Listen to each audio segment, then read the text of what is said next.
71-এর গৌরব, 90-এর গৌরব, এই গৌরব বিএনপির। কারণ সেদিনও আপনারা শেখ হাসিনার সাথে আঘাত করে আপনারা এর সাথে আরেক সংবাদ সম্মেলন হচ্ছে এখানে শোনান।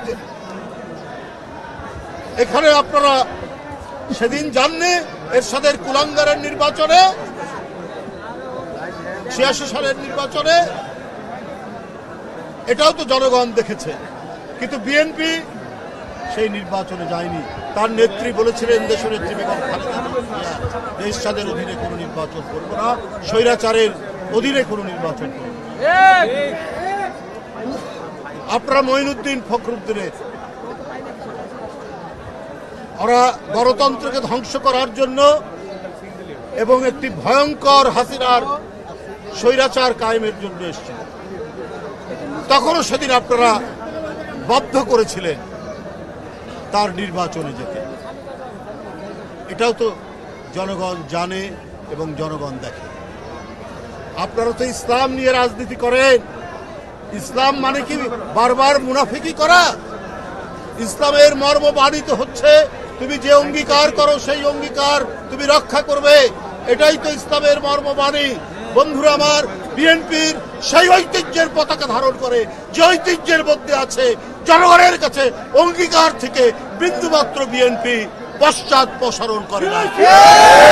এই গৌরব বিএনপির, এই গৌরব জিয়াউর রহমানের, এই গৌরব দেশনেত্রী বেগম খালেদা জিয়ার, এই গৌরব তারেক রহমানের। তাই বন্ধুরা আমার, 71 থেকে আপনার 5ই আগস্ট পর্যন্ত গণতন্ত্রের প্রশ্নে কখনো মাথা নিচু করেনি। আপনারা 5ই আগস্টের পর কি বললেন? ভারতের সাথে আপনারা সম্পর্ক উন্নয়ন করবেন, ভালো কথা, আমাদের আপত্তি নেই। আপনারা আওয়ামী লীগকে ক্ষমা করে দেবেন। আপনাদের নেতারা মৌলানা সাইদি সাহেব, সেই সাইদি সাহেবের বিরুদ্ধে মিথ্যা সাক্ষী দেওয়ার জন্য শুকরঞ্জন বালিকে গোয়েন্দা পুলিশ ধরে নিয়ে গিয়ে তার শরীরে ইলেকট্রিক শক দিয়েছে। কালকেই দেখবেন তার সমস্ত বয়ান এসছে। শুকরঞ্জন বালি হিন্দু ধর্মের একজন মানুষ, তাকে শেখ হাসিনার গোয়েন্দা বাহিনী বলেছে যে তোমরা বলো তোমার ভাইকে হত্যা করিয়েছে মৌলানা সাইদি সাহেব।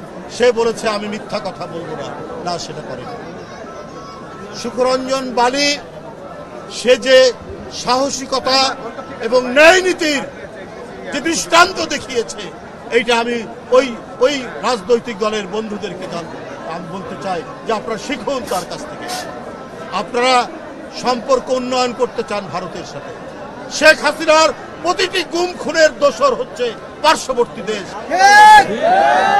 এই শুকরঞ্জন বালিকে আপনার হাইকোর্টের গেট থেকে গোয়েন্দা পুলিশ ধরে নিয়ে গিয়ে তাকে এখানে টর্চার করে তাকে টাকার অফার দেওয়ার পরও সে যখন মাথা নোয়ায়নি তাকে ভারতে পাচার করে দিয়েছে এবং ভারতের কারাগারে সে 5 বছর ছিল।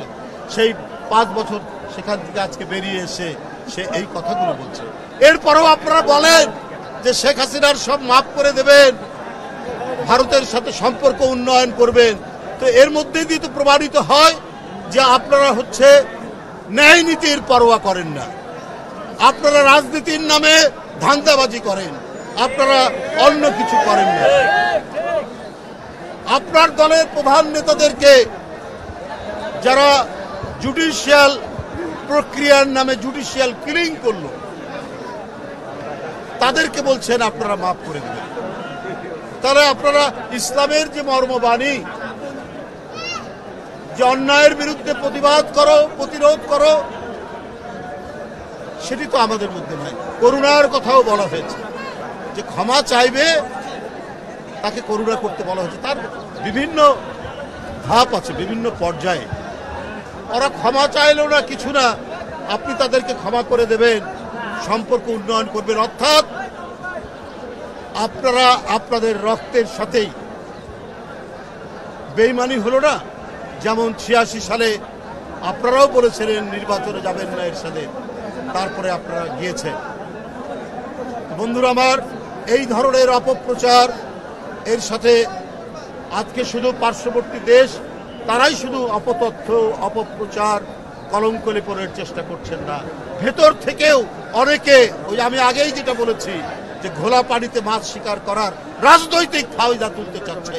কিন্তু আমাদের যে গণতন্ত্রে এত অবদান, গণতন্ত্রে এত যে আত্মদান, এত মানুষ নিরুদ্দেশ, এত মানুষ বিচার বহির্ভূত হত্যার শিকার, আজকে তো সমস্ত গণতন্ত্র বনা শক্তি এক জায়গায় থাকার কথা ছিল, অথচ এই শক্তিকে ফাটল ধরিয়ে দুই একটি রাজনৈতিক দল যেভাবে তারা নিজেদের ফায়দা তোলার চেষ্টা করছেন, এদেশের মানুষ সব